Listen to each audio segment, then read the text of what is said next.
Yes, This is an A4 sheet of paper. that's right. 10 signatories per sheet.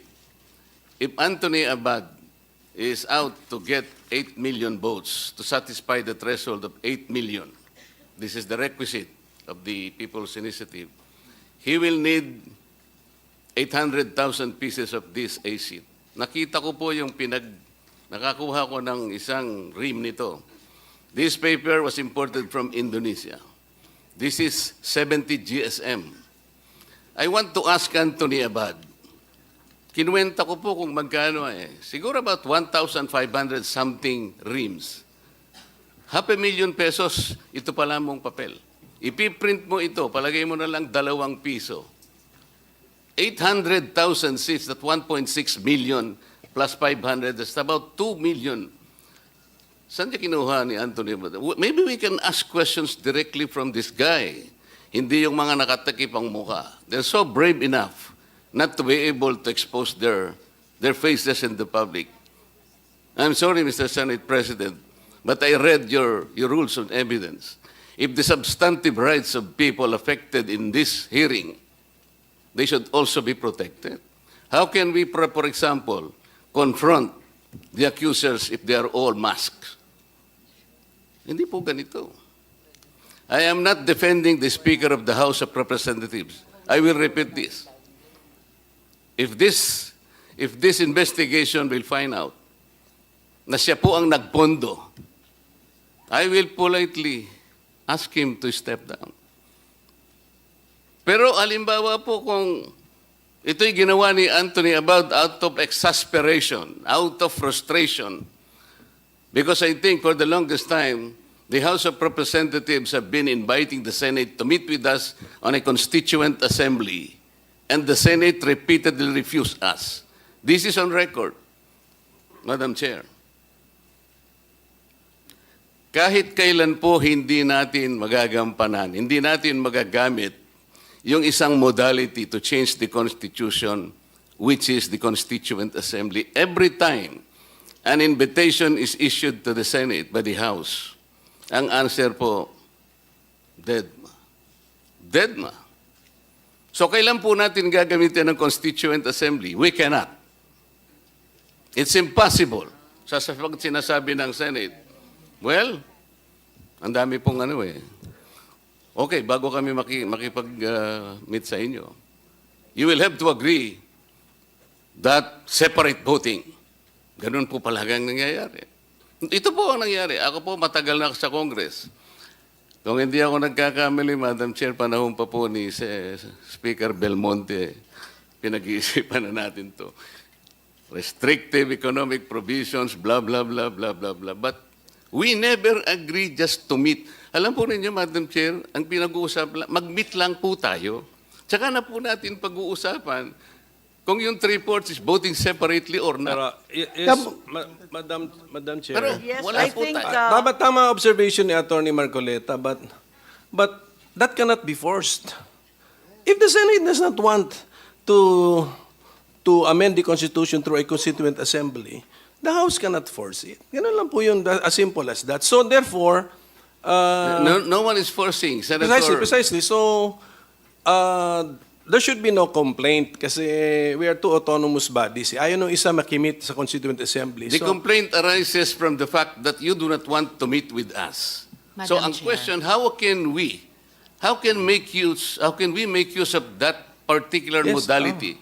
It is the first modality. Yes, that means that the present composition of both houses cannot avail of that mode kasi ayaw nga nung isang house makimit. So, ano na po yan? That's a political question, gamitin sa issues sa election. Pero our problem with the PI is yun na nga. Therefore, we suspected some politicians to be behind the PI because ang tinutumbok ng People's Initiative is the procedure sa Constituent Assembly. That's And right. changing the natural meaning of that section, That's Madam correct. Chair. So that's and with all due yan respect yung flow, to yes. Congressman Marcoleta, that's likely a subject of another hearing and another meeting, and perhaps a more confident and benign meeting of the minds at another time. Madam Chair, if I Right may. now, I can see all my colleagues jumping out of their seats to contradict us,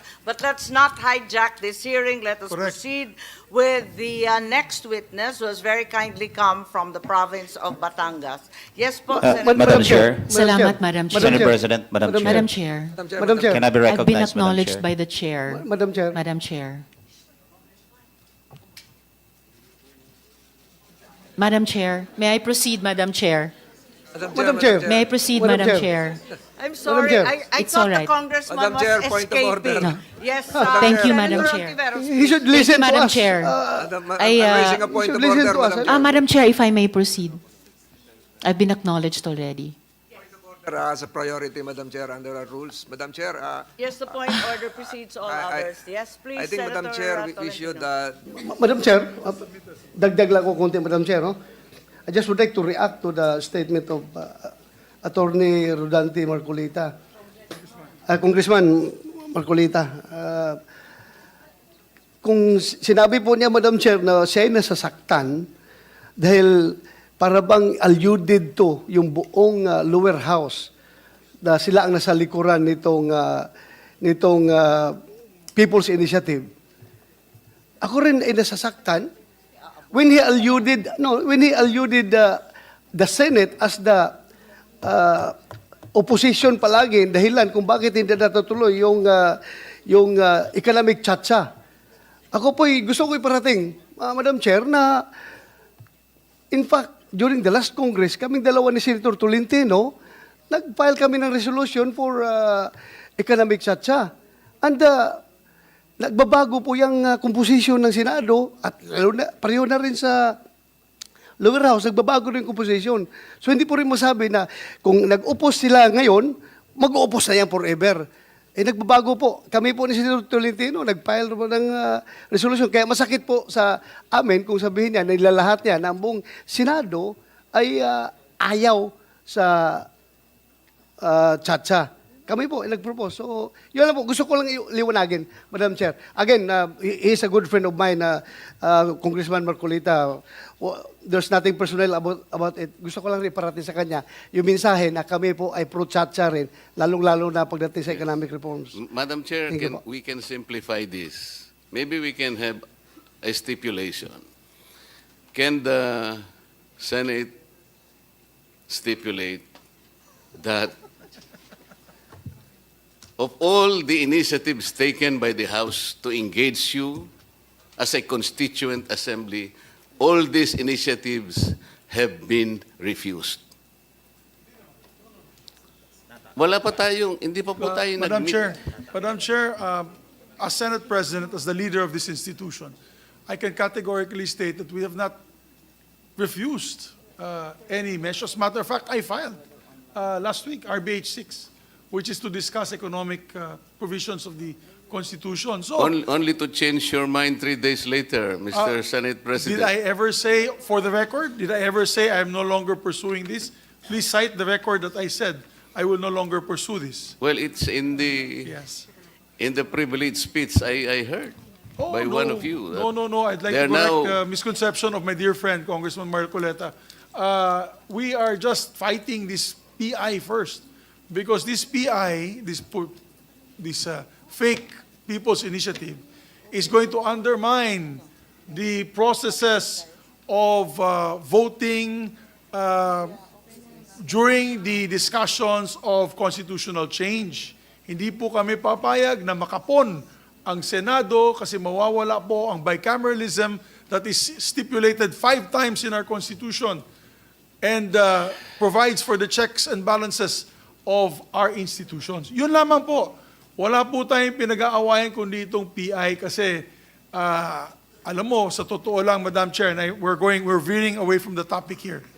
But really quickly, kung yung People's Initiative, kung linagay po nila dyan, sino bang mga proponents dyan? Kung linagay ng pirma dyan to amend the, for example, public services to allow 100% foreign ownership, sa tingin ko walang gulo eh. Pati sa amin walang aalma. Yun ay napakasimple. that is a right given by the Constitution. Pero hindi. It's a very simple question to vote as one, but it is full of hidden meaning, and it will open a Pandora's box that we can no longer come out from. So, yun lamang po, Madam Chair. I just want to put for the record, we have not categorically said no to amendments to the Constitution.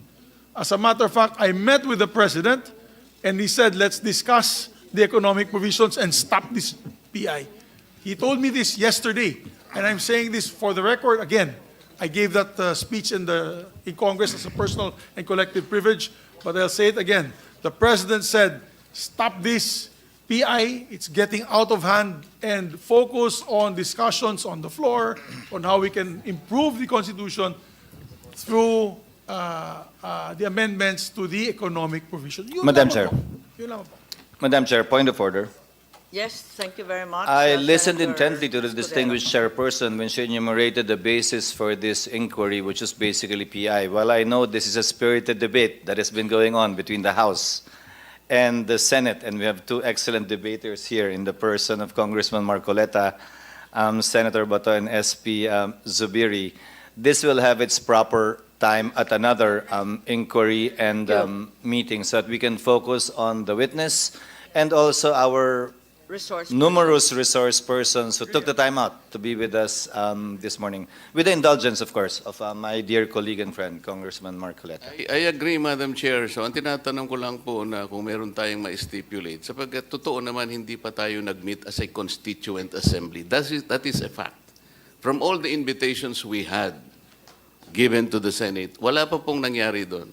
Ito po yung taken totoo. po. Pag-usapan natin. So, maaring ngayon po mangyari na. Pero ang sinasabi ko, for the longest time, the hands were extended to you to meet with us on a Constituent Assembly. Yung mag-usap lang tayo. And then Marami pag-usapan pong natin magpoprotesta kung dyan, voting pero hayaan na separately po natin or at voting bigyan natin jointly. ng ibang But let pagkakataon. the process to proceed. Yung Tama. mag-meet lang tayo, napakaganda na po sigurong simula yun. Thank you. Mr. Senate President, Madam Chair. Thank you. Thank you